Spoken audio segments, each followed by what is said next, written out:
Hello and welcome to Panoramic Edition, where we discuss national, regional and international developments in depth. Throughout the previous years, the Kingdom of Bahrain has witnessed comprehensive development combined with accomplishing remarkable achievements in judicial and legal fields, aiming to achieve the objectives of the comprehensive development process under the leadership of His Majesty King Hamad bin Isa Al Khalifa and the support of His Royal Highness Prince Salman bin Hamad Al Khalifa, the Crown Prince and Prime Minister. Judicial and Legal Studies Institute is one of the leading innovative initiatives to maintain advanced status of research and training in those fields. To talk more about that, we are pleased to be joined here in the studio by the Director of Judicial and Legal Studies Institute, JLSI, Dr. Riyadh Seyadi, right after this.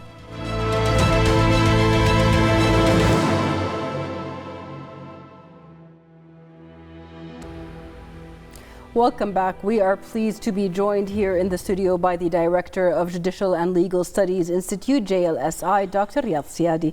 Thank you for being with us today, Doctor. Thank you. Thank you. Doctor, first in starting today's show, let us talk a little bit about the establishment of the Institute.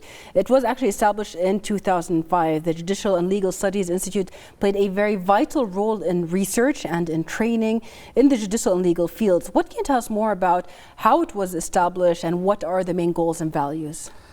Well, first of all, I would like to thank you for hosting me in Panoramic Edition. It's really a pleasure and great opportunity to talk about judicial and legal training in the Kingdom of Bahrain. And I would like to briefly talk about or address the question of the importance of legal training and why is legal training, and then I will back to answering your questions. Sure. So the important question is, why is legal training? What's the importance of legal training? In general terms, legal system or a solid legal system really need a sort of certainty and predictability. And these two goals really are very important to the society and to the individuals. In addition, it's very important to the national economies and would really attract investment and trade and foreign investments. Yes. To make it simple, the investor or the trader are really looking to anticipate the applicable legal rules on his deals or transactions, and similar apply to the foreign investors. So legal training, the philosophy behind legal training is to build capacity to get a really solid legal system that can produce certainty and predictability to the society. Yes. So back to answering the question about the main goals and values and aim. The first value, I think, according to the establishment decree, is to strengthening the judicial independency and legal works, and strengthening the principle of or the rules of law. Right. The second values that we always work to achieve is to improving methodologies and tools for judicial and legal work, and to make sure that we are in line with international standards and best practices. Right. The third values we always also looking for is to supporting the effectiveness of judicial and legal work to enhance and achieving the sustainable development goals. Yes. Doctor, the Institute also furthers its, let's say, curriculum or ways of training. Is judicial and legal training a field that continuously evolves with the change of technologies, the change of the world economies, and so on? Yeah, generally speaking, the legal law knowledge or legal knowledge is a kind of discipline that speedily changeable and continuous. There is a continuous change based on human behaviors and also based on emerging issues. For example, we have lots of emerging issues concern the human behaviors. Yes. Maybe the important one is AI. Yes. So what's the relation between AI and legal? So all the legal experts now and the professional number of experts are coming and talking, researching about, for example, the liability of AI and so on. Yes, yes, absolutely understood. What is the mechanism of work through which the Judicial and Legal Studies Institute performs its duties in order to achieve the aspired goals? Yeah. Basically, maybe the hardest task in training is how to build a training curriculums that meet or fit the needs of the markets. Yeah. So in order to do this, there is many methodologies or will exist in practice. But to make it simple, Yeah. in daily work, we can't stop of researching and identifying training needs analysis. We're doing this, for example, by training and education. We do some surveys and questionnaires. We do one-to-one interviews or institutional interviews with prominent stakeholders such as judiciary, public prosecutions, and lawyers in other hand. And also the other task that we are always looking to build the curriculum is capacity building, is how to make a curriculum that fits the fresh graduate or a newly enter or the new professionals that newly enter to the market. And also we also looking to enhance our international cooperations to make sure that we are working in international standard and best practices. Yes, actually to a little bit talk about that, the Kingdom of Bahrain has introduced many different programs and initiatives now that are going to ease whether international people that are living in Bahrain or that are coming to do business here, as well as also when it comes to the linguistics of law cases. Can you tell us a little bit about that before we continue on the institute? Actually, in fact, maybe in last decade, there is a huge amendment to some legislations, which make change in many aspects of, especially when we talk about language. Yes. For example, there is amendment concern English litigation, which is allowed now in Bahrain under certain conditions. In addition to this, there is a privatization to some legal professions, such as the private executor, the private notary, the technical expert report, that the individual or the professionals who submit the technical report to the national court, to the judges in technical matters or disputes such as engineering, accountants, and so on. And all these initiatives are based on international goals or sustainable development goals concern the easy access to justice. Yes. I think in Bahrain today we spend lots of initiatives on access to justice. Yes. That's amazing because that also has its effect on the training programs that will be available or that are available. So the Judicial and Legal Studies Institute actually targets different audiences with different programs.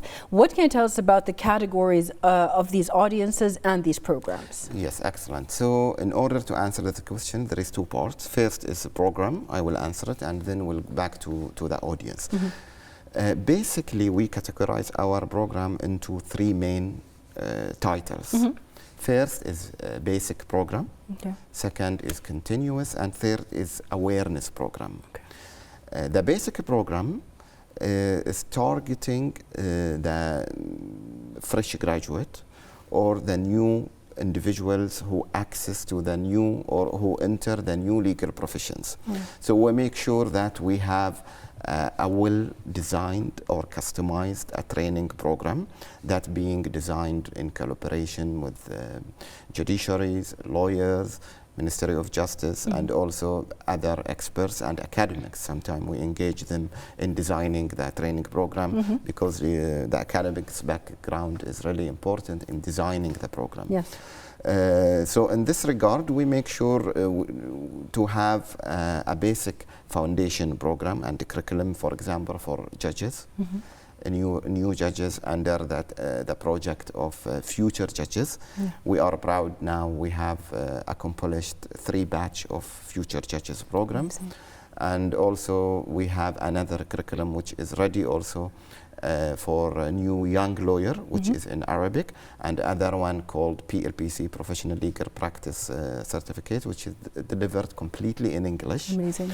It's all curriculum and program are ready and ready to receive a new and fresh graduate who enter the legal market.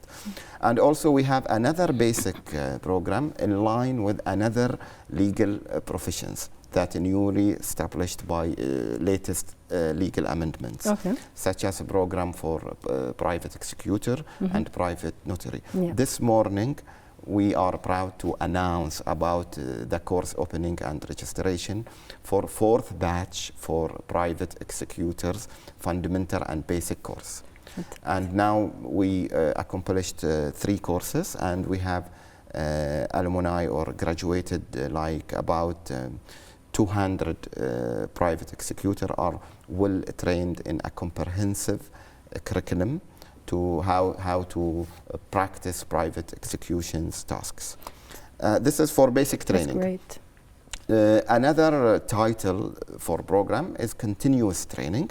This program are designed to the expert legal professionals who are already in the market, exists in the market, such as practice judges and advanced judges and exist lawyers and expert lawyers and other professionals. In this program, we tackling the trend topics and like emerged topics in law and legal. So we try to design the program that meet the needs of the targeted audience. Such as AI, like you mentioned before, exactly. and other topics. And the third title is awareness. Under this title, we design some programs to tackle the or to raise or increase the legal awareness among the society. And we use the social media, the digital platforms, electronic lectures, and all these materials are available. We are proud all these materials are available in our social media page, such as Instagram and LinkedIn. That's great to hear that these things can be read upon and followed up.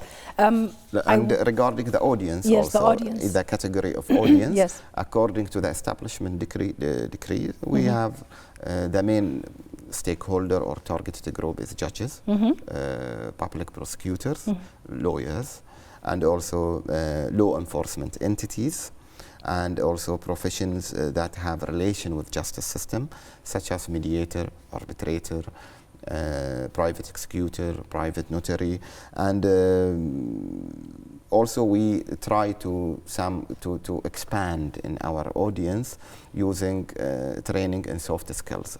For example, we have a project now targeting the university students. We have a moot court now project currently in progress in taking place in Youth City. I think today they have like a semi-final competition among the law schools in the Kingdom of Bahrain. Yeah. Well, when you talk about all of these programs and these initiatives that are being done, I really would like to know how the Institute's structure actually started. What were the stages, and how did it witness its development? Yes, thank you for this question.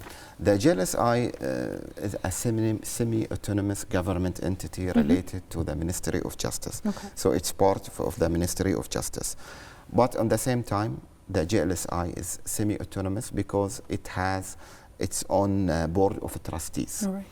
And we are proud that the member of the board of trustees are leaders of justice system in the Kingdom of Bahrain. For example, we have the membership of His Excellency Chief Justice, and His Excellency Attorney General, and His Excellency the Minister of Justice, and Deputy Minister of Justice, and the President of Legislation and Legal Opinion Commission. And 2 experts get appointed by Minister of Justice. So the main role of the Board of Trustees is to approve and to discuss and approve the legal training issue, and also to get ratify and approve the strategy of training in yearly basis. These are people in the system already, so we meet in the board meet twice a year, and they are in the system already, so we can discuss all legal issues and the training needs. Wonderful. Yes, and same time, the institution itself consists of three main departments. First, the important is the training department, which concern all training operations. And other departments is institutional international relations, like to build the relation with counterpart institutions and governmental and non-governmental organizations. And also we have the third department concern the research and legal studies. That's amazing. For training needs analysis and designing the training programs. That's what I actually wanted to go in next. I mean, you've already mentioned that there are so many initiatives that are being applied or that being talked about that Bahrain is going to initiate, whether it's international ones or ones locally here. In what kind of way do you assess the training needs that are current? Yeah, I think also the training needs is identifying the training needs to fit the real needs of the target audience is a really challenging task. But we apply some methodologies to reach to this. That maybe the important methodologies is continuous and ongoing interviews with the institutions. Not individuals. Okay. So we have a sort of individual meetings with the judiciary and with public prosecutions and with lawyers. In addition, in order to reach or to get the real needs analysis, training analysis, we have like a sort of surveys and questionnaires in monthly basis. Okay. We separate this among using the technology to the lawyers, to the private executor, all the targeting audience. We try to, we prefer to hear from them directly about the needs. Yes. And surprisingly, sometimes you see there is a common opinion that they need a training on this topic. All right. So this is easy task, but sometimes you have to gather the information and then to make the analysis. Yes. And also we have interviews, one-on-one interviews sometimes. Sometimes we organize focus groups meeting. The last focus group we did was with the bankruptcy trustees. We organize a meeting in the JLSI premises to discuss the needs of the trustees until, so that this was like 2 months ago, which helped us a lot to design a curriculum for trustees, training curriculum, which inshallah will take force by next year, inshallah.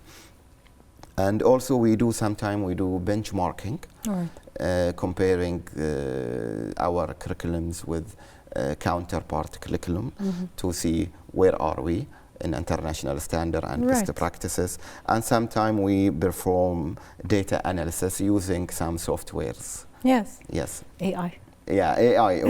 I will talk about AI we will later. get to that in a little bit. Yeah. Actually, all of these things are possible, whether it is the training needs, whether it is the need for training by itself, largely due to the support provided by the Bahraini leadership and government. How do you value that kind of support, especially that it helps in furthering and developing different aspects of the judicial and legal fields? In fact, the Bahraini leadership and government have played significant role in supporting the development of judicial system and justice system in general. This begins by the reformatory project launched by His Majesty King Hamad bin Isa Al Khalifa, aiming to political freedom and respecting human rights and public participations. In addition, the government plans which are available on the website, Government Plan 23-26, or under the title of Justice and Security, it clearly mentions the importance of judicial and legal training as essentials to justice system. In addition to this, we are, as I mentioned, we are very proud to have the membership of the members in our board of trustees are leaders of justice system. They are very supportive and motivators to our work. Either they provide all means of support, either technical support or logistics support. And I sent special thanks personally to each one of them. Much appreciated. Also, another very valid point, you've already mentioned that, but let's go a little bit in depth in it. The role of the private sector that's actually helped right now with the evolvement of the judicial and legal systems in the terms of making it easier and more accessible, and maybe for other people a clearer way to get to that kind of justice. What can you tell us about the importance of the private sector's role when it comes to this? Thank you. Let me start from the top. One of the sustainable development goals is easy access to the justice, which means that individuals have a very easy access to the justice and judicial services. So based on this, huge amendments to the law, maybe in last 5 years, which allows or which privatize some legal professions, which formerly or previously provided by public sector. So before we have public notary and public executor, and sometimes you need to get appointments to get your deal done. Of course. But today, because of this legislation amendments and or privatizations of some legal professions, which make the task of access to justice very easy, you can finish your deal maybe within less than 15 minutes. You can have a contact with private executor or private notary and get your deal done within 10 or 15 minutes, which is this huge successful story to achieving sustainable development aims. And also successful story to our justice system, Bahrain justice system. Definitely. Also, when we talk about these kind of things, we really focus on the awareness part that you have focused on several times. Different platforms are used, for instance, the media platform, which we are doing right now, as well as social media platforms and others. You focused on them too. When it comes to spreading the awareness of these collaborations, how do you use the platforms available to spread this awareness? Yes, thank you for your question. So let me divide your question into two parts. One is social media and other is technology and a digital learning platform. So there is no doubt social media is vital, as very important in our life, in all aspects of life. And maybe it's an easiest way to reach the largest possible number of audience or targeted people. And we feel this in daily work. So today we have a really active 2 accounts in social media, especially in Instagram and in LinkedIn. So in our social media accounts, we publish all the information, we make all the announcement, information and the training of operations for 2 main things. First is to make sure we deliver the message to the targeted audience and to separate the awareness among the society and individuals. For digital training platform is something completely different. In fact, currently we are working in a huge project with other specialized entity in the government to establish or to launch a digital training platform. Digital training platform have many advantages. First, it will reduce the cost of training. Secondly, it will allow the interactions between the trainees, trainer, and management. Thirdly, it easily allows to link the AI services or the AI with training, in designing training curriculums, in identifying training needs. You can use AI service if you have a digital training platform. It will be much benefit. All right. When we come to the technological aspects that are available, one thing that is also at the fingerprints of part of your audience, which are lawyers, are the publications. Publications that JLSI has made, and there are many of them, and they really tell a comprehensive story about everything that has evolved, so on. So what can you tell us about the Institute's publications up to now? Yes, of course, publication is important, but the main task of the institution is capacity building and to focus on individuals training, hand-on-hand training. But also apart from this, publication also is important. And we did some publication, we categorize the publication into like scientific publication, and then other is like awareness publication and media publications. Regarding the scientific one, we did some books on court procedures.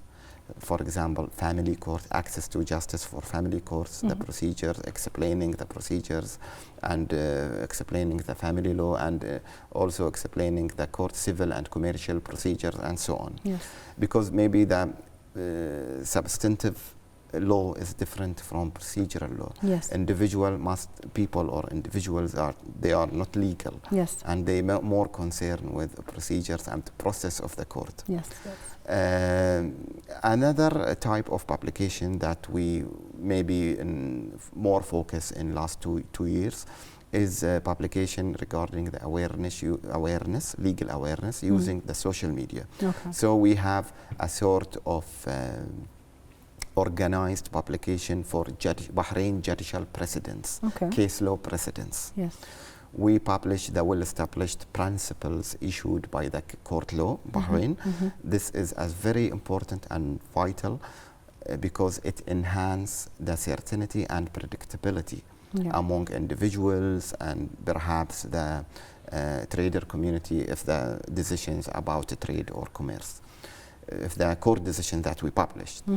In addition, we also publish the electronic virtual lectures, including the materials. All the records are available online in our social media account and YouTube channels. Also, sometimes we publish a kind of legal wisdoms and legal text that we think it's really related to the normal individuals. Right. When we talk about training in our field, media or medical field, which I'm also from, we do a lot of things that are based on evidence-based training. What can you tell us about the ways of training at the Institute that are up to date and up to technological date? You mean evidence-based? Evidence-based, the training procedures that you use. Do you use cases, real cases, to teach certain principles? No, Yes. In methodology, in a way to deliver the training message and the training outcome, we use many methods. The first is the lecture, workshops, question and answer sessions.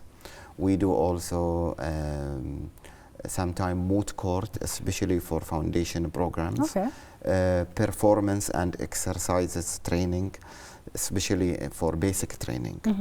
But for continuous training, we more focus on workshops, discussions. We try to bring the well-expert audience, such as well-expert judges with the new judges in one table, round table discussions, to highlight and address the main issue and implement them on the legal theories and to get the experience of well-experienced judges and lawyers and professionals. That's great, because having those scenarios or real-life scenarios to put the trainees into that moment. It's almost been 20 years for the Institute and the application of all of its training, its publications, its students, whatever comes out of there. How do you assess the success of the Institute?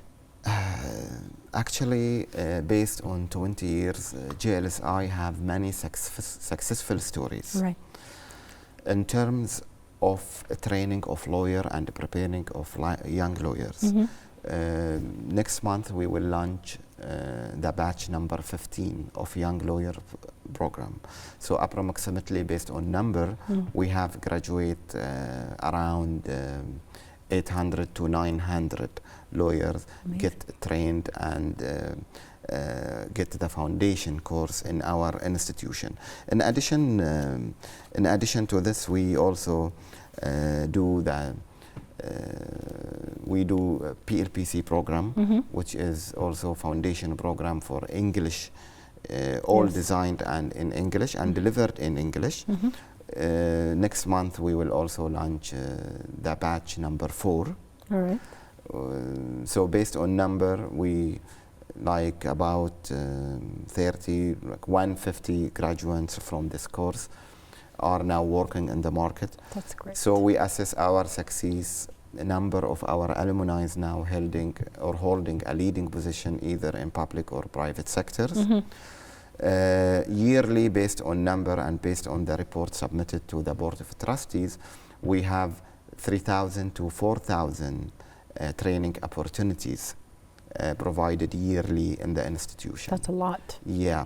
So training opportunities mean all targeted audience, either judges, lawyers, prosecutors, and other legal professionals. Right. And also we assess our successful in comparing the number of international and regional cooperation with counterpart training centers and judicial training center, and so we comparing the number of the collaborations and also comparing the number of curriculums, available curriculums, and the number of trainings to assess ourselves. Yes.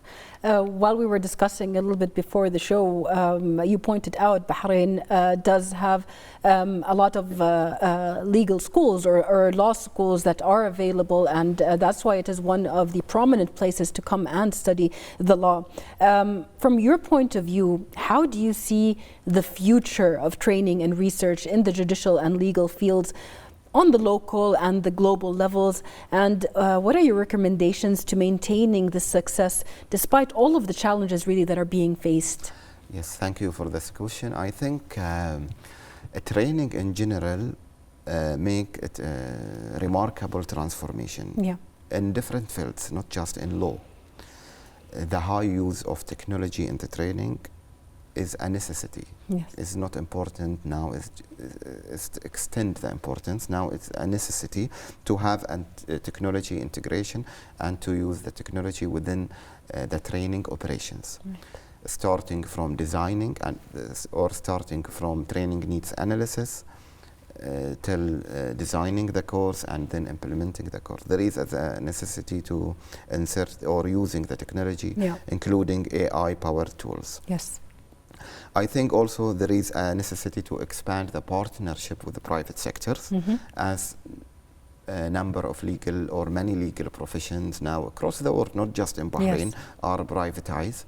So there is a necessity to have a sort of cooperation in designing a program or even sponsoring the program from private sectors. Also, international cooperation is important with governmental or non-governmental organization to make sure to meet the international standard and best practices. I think also exchange programs, it's important to gain lessons from comparison legal system on different legal system. And in this, we do exchange program. Like last year, we received a French judge. He came to spend 2 weeks in Bahrain. Yes. We did this program in collaboration with the Judicial Training Center in French. Yes. And we host one judge in Bahrain. There was a program for him to compare the Bahrain legal system with the French, and he did a great job about he visited the public prosecution, he visited the national courts, he visited the JLSI and attended number of sessions, and I think it was a great opportunity to exchange knowledge. Definitely. I mean, also one of the things we talked about is how with technology and with the booming of Bahrain's economy, especially Bahrain's economy and also the region's economy, the world is getting to be a smaller place. And that's why a lot of initiatives have been put into movement to make the laws available and to be comparable internationally and have that unified kind of stance. What can you tell us about the importance of having that vision, the vision of having a clear, transparent law that is internationally also accredited and known? Yes.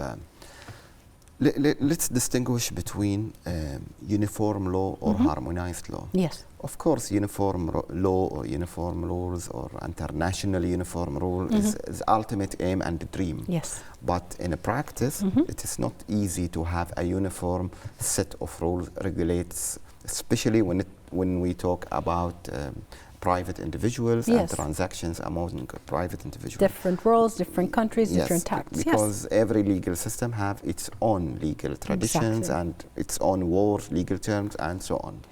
But despite this challenge, there is no doubt there is a necessity to have a harmonized set of law and rules, especially when it comes to a certain topics of law that concern electronics, digital platform, or concern trade and commerce or investment. Yes. And I think United Nations, within the body of UNCITRAL, United Nations Commission concerned the international trade law, did a great job on this.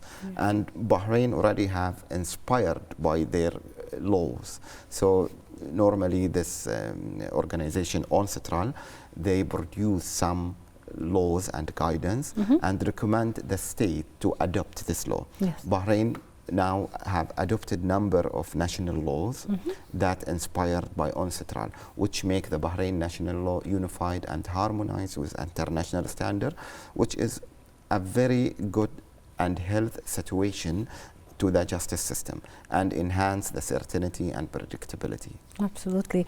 It's amazing because that also makes it one of the most forward countries when it comes to applying these laws. And from you, Doctor, we would really like to hear, after all of this, what are the future plans and the upcoming projects that are being prepared by the Institute? I think we have many open projects now on progress, but we have a priority to enhance the field of legal ethics and integrity among the professionals. Integrity, especially in dealing with the clients, with dealings with institutions, is a vital and important and enhance the justice system. And also technology-driven innovation is ultimate aim to establish a digital training platform. We are working now to establish this with the specialized entity in the government, which I hope to take place in near future. Inshallah. And also expand the collaboration with the private sector. And also we did a great job with the private sector regarding the basic training for young lawyer and young lawyers program. Today we have two sets of programs for young lawyers, one in Arabic and one in English, and both of them are fully supported and sponsored by lawyers. So this is a kind of cooperation with the private sector that we are proud about it. I'm looking forward to making it grow as well. Yeah. Well, you've mentioned, of course, the different universities. We've talked about them that are here. So we know that there is a big batch of fresh lawyers that are going to graduate over the years coming. From your point of view, what are the most important skills law graduates need to thrive in today's profession, especially today's professional environment? And what is your advice to them? Yes, I think the legal market today is a very competitive. Yeah.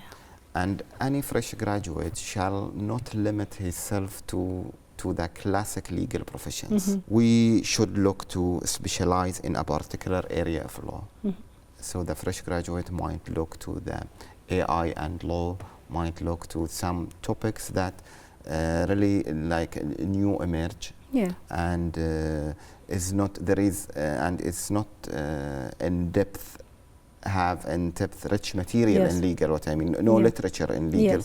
We have many issues like AI and other like restorative justice, mediation in criminal and civil, ADR in general, alternative dispute resolution. Today, our legal system allows the parties to go to alternative, not just litigation. Other pool also is the litigation in English, which is allowed in Bahrain according to the latest amendment. So the fresh graduate may focus on that area because there might be a high or more opportunity compared with the classic legal professions. Also, I would recommend them to develop the interpersonal and soft skills, not focus just on legal. Interpersonal skills is vital for any legal professional, such as negotiation, convincing skills, the legal or lawyer, he always need to convince, Yes. to convince the judge on the bench, or to convince the client, to negotiate with the client, negotiate with the counterpart. Yes. So negotiation and convincing skills is vital and important to legal professionals. Definitely. When you also talk about all of these things that are needed, these are actually fields that are available in Bahrain and where more knowledge can be got in the Kingdom of Bahrain, as well as it is needed in Bahrain and to be more specialized in order to further these fields in the Kingdom of Bahrain. We've gotten to the end of our show. Is there anything that you would like to add here at the end about how JLSI is making a change in law and lawyers that are graduating their alumni? I think to end up, JLSI, since its establishment 2005, really did a great job in terms of number of graduates, number of judges that get trained, and prosecutors and other legal professionals. And we are very proud that we have now some of our alumni holding leading positions either in public or private sector, and we are working to looking for to enhance our training program and using the digital training platform, including AI technology. Right. And I would really recommend the young lawyers to always reach to us, yes, to send us all the needs. And we normally send them a questionnaire and survey, which I hope that to get more responses from them. That's amazing having all of that available. Thank you very much, Dr. Riyadh Seyadi, Director of Judicial and Legal Studies Institute, for being with us today and answering our questions. Thank you, and a pleasure. And we would like to thank you, dear viewers, for watching us, and see you next week in another episode of Panoramic Edition.